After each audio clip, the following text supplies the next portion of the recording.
आज सकाळीच एक दुःखद बातमी कळली. दादाचं अपघाती निधन झाल्याची वार्ता आमच्या कानावर आली. मी व्यक्तिशः दादाच्या संपर्कात सन 1999 पासून आहे. जेव्हा माझे मामा ख्वाजा बेग साहेब राष्ट्रवादी पक्षाकडून विधानसभेची निवडणूक लढविले, तेव्हापासून मी दादाच्या संपर्कात आहे. दादांबद्दल बोलायचं झाल्यास अतिशय संयमी, एक कणखर असं नेतृत्व, ज्याला वेळेचं खूप महत्त्व होतं.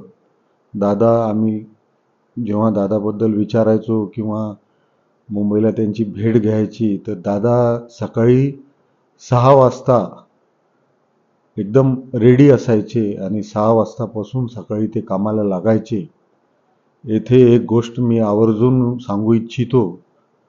दादाचे जे जवळचे कार्यकर्ते होते किंवा जे काही कार्यकर्ते होते, ते त्यांचं सुखदुःख दादा त्यांना एका कुटुंबाप्रमाणे वागवायचे. एक कुटुंबातील सदस्य आहे याप्रमाणे त्याची विचारपूस करायचे आणि त्याच्या काही समस्या असल्या तर त्याची वैयक्तिक काळजी घ्यायचे.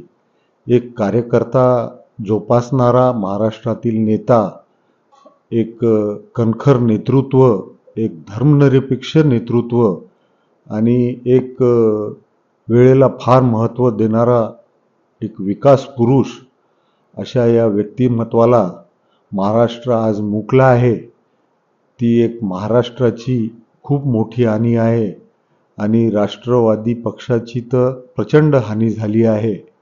या आघातातून त्यांचे कुटुंबीय बाहेर निघावे आणि त्यांना शांती मिळो अशी ईश्वरचरणी प्रार्थना करतो. त्यांना निशब्द अशी भावपूर्ण श्रद्धांजली अर्पण करतो आणि दादांसारखा पुन्हा होणे नाही आहे. महाराष्ट्राचा आज दादा हरवला आहे, एवढेच मी बोलतो.